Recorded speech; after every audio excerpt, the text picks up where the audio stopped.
నీవు ఎలా ప్రవర్తిస్తున్నావు, నువ్వు ఎలా ప్రవర్తించాలి. ఒక రాజుగారి కుమార్తె కానీ, ఒక మంత్రి గారి కుమార్తె కానీ, గెస్టెడ్ ఆఫీసర్ కుమార్తె కానీ, ఒక గెస్టెడ్ పొజిషన్లో ఉన్న ఒక ఐఏఎస్ ఆఫీసర్, ఒక ఐపీఎస్ ఆఫీసర్, ఒక కుమారులు ఏ విధంగా ప్రవర్తిస్తారండి? ఎంత హోదాగా ప్రవర్తిస్తారు, ఎంత బాధ్యతగా ఎలాగా ప్రవర్తిస్తారు. మా నాన్న ఐఏఎస్, మా నాన్న ఐపీఎస్ అని ఒక రాజుగారి, ఒక మంత్రి గారి కుమారులు ఏ విధంగా ప్రవర్తిస్తారు, అలాగే అదే విధంగా మనం కూడా ఆయన బిడ్డలుగా ప్రవర్తించాలి. మనం టీవీలో చూసినట్లయితే మన టీవీలో చాలా అడ్వర్టైజ్మెంట్స్ వస్తాయి. ఆ అడ్వర్టైజ్మెంట్స్ అన్నీ చూసినట్లయితే ఏదన్నా ఒక ప్రోడక్ట్ని మనం వాళ్ళు మార్కెట్లో రిలీజ్ చేయడానికి ఒక గొప్ప వ్యక్తి చేత, ఆయన స్పోర్ట్స్ మ్యాన్ అయినా కానీ, ఆయన సినిమా ఫీల్డ్ అయినా కానీ, ఏదో ఒక వ్యక్తి చేత ఆ ప్రోడక్ట్ని రిలీజ్ చేస్తూ ఉంటారు. ఇప్పుడు మనం చూసినట్లయితే విరాట్ కోహ్లీ అనగానే మనకేమి గుర్తొస్తుంది? బూస్ట్ డ్రింక్ గుర్తొస్తుంది. అలాగే టెండూల్కర్ అనగానే బ్రిటానియా బిస్కెట్స్ గుర్తొస్తాయి. అలాగే ఎంఎస్ ధోని అనగానే రిలయన్స్ కమ్యూనికేషన్స్. ఇలా వారు ఎన్నో బ్రాండ్స్కి వాళ్ళు అంబాసిడర్గా ఉంటారు. అలాగే మనం ఏ విధంగా ప్రవర్తించాలో తెలుసా? ఈ లోకంలో నేను దేవుని అంబాసిడర్ అంటే దేవుని రాయబారివి, నేను దేవుణ్ణి తెలియచేయడానికి దేవుని యొక్క బిడ్డను. కాబట్టి నేను ఆ విధంగా మనం ఈ ఇతరుల ఎడల ఈ లోకంలో ప్రవర్తించాలి అండి. ఆ విధంగా మనం ఇతరుల ఎలా ప్రవర్తించాలి అని దేవుడు చెప్తున్నాడు. దేవుడు ఆ యొక్క వాక్యాన్ని ఎక్కడ రాయించాడు తెలుసా?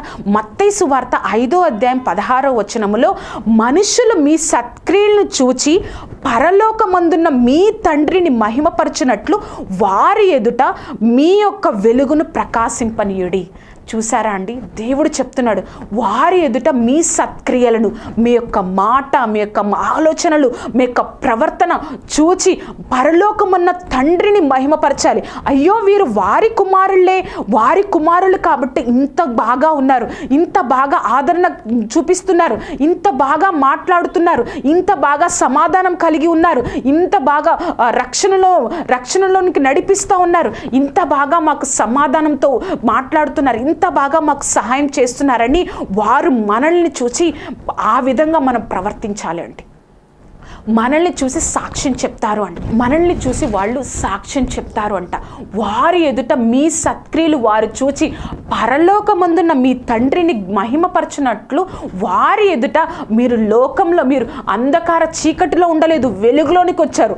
ఆ యొక్క వెలుగును వారి ఎదుట ప్రకాశింపనీయుడి. ఒక ట్రైన్లో వెళ్తూ ఉన్నారు అంట. ఒక ప్రాంతానికి వచ్చినప్పుడు ఒక పల్లెటూరులో ఒక వృద్ధాప్యంలో ఉన్న ఒక స్త్రీ తన తల మీద బుట్ట మీద ఒక ఆరెంజెస్ కమలాలు పెట్టుకొని వ్యాపారం చేసుకుంటూ ఉండేదంట. అయితే ఒకరోజు ఆమె యొక్క రైల్వే స్టేషన్లో ట్రైన్ కోసం వెయిట్ చేస్తూ ఉన్నప్పుడు ఆ ట్రైన్ వచ్చిందని తను తెలియకుండా తను ఎవరితోనో మాట్లాడుతూ ఉన్నప్పుడు సడన్గా ట్రైన్ వచ్చింది. అయ్యో ట్రైన్ వెళ్ళిపోతుంది అనే హడావిడిలో తన బుట్టను తల మీద పెట్టుకొని త్వరగా హడావిడిగా ఆ యొక్క ట్రైన్లోనికి వెళ్ళడం జరిగింది. వెంటనే ఆ ట్రైన్ తను కాలు పెట్టగానే స్టార్ట్ అవడం బట్టి తనతో పాటు తను పడిపోయింది. తన తల మీద ఉన్న ఆరెంజెస్, తన బుట్టలో ఉన్న కమలాలన్నీ పడిపోతే కొంతమంది అది చూసి కొంతమంది నవ్వారంట. కానీ కొంతమంది అలా జాలిగా చూస్తూ ఉండిపోయారు.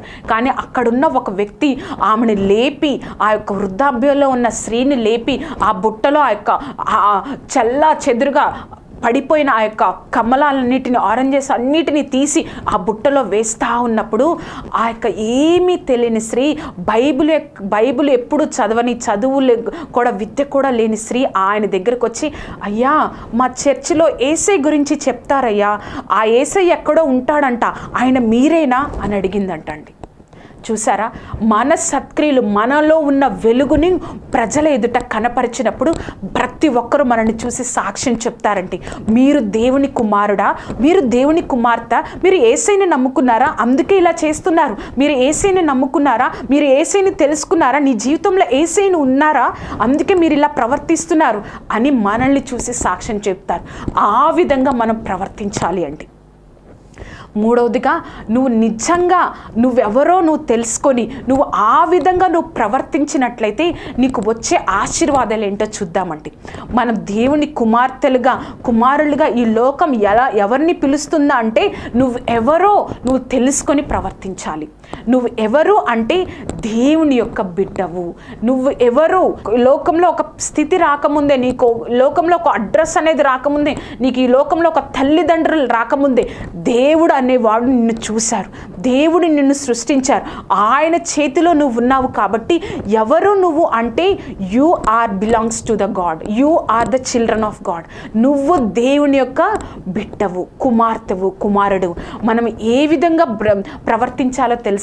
మీ సత్క్రియలు చూసి పరలోకమందున్న దేవుణ్ణి మహిమపరచునట్లు మనుష్యుల ఎదుట మీ క్రియలు మీ యొక్క వెలుగును ప్రకాశింపే రీతిగా, మనలో ఉన్న వెలుగు, దేవుడు మనకిచ్చిన వెలుగును, దేవుడు మనకిచ్చిన సమాధానాన్ని, దేవుడు మనకిచ్చిన ఆదరణని, దేవుడు మనకిచ్చిన ప్రేమని ఆ ఇతరుల పట్ల మనం చూపించినట్లయితే, ఆ యొక్క వెలుగును మనం ఇతరుల పట్ల చూపించినట్లయితే, ఆ వెలుగు ప్రకాశంలోనే దేవుడు గొప్పతనం మన ద్వారా మహిమపరచబడుతుందండి, మన ద్వారా ఈ లోకంలో ఉంటుంది.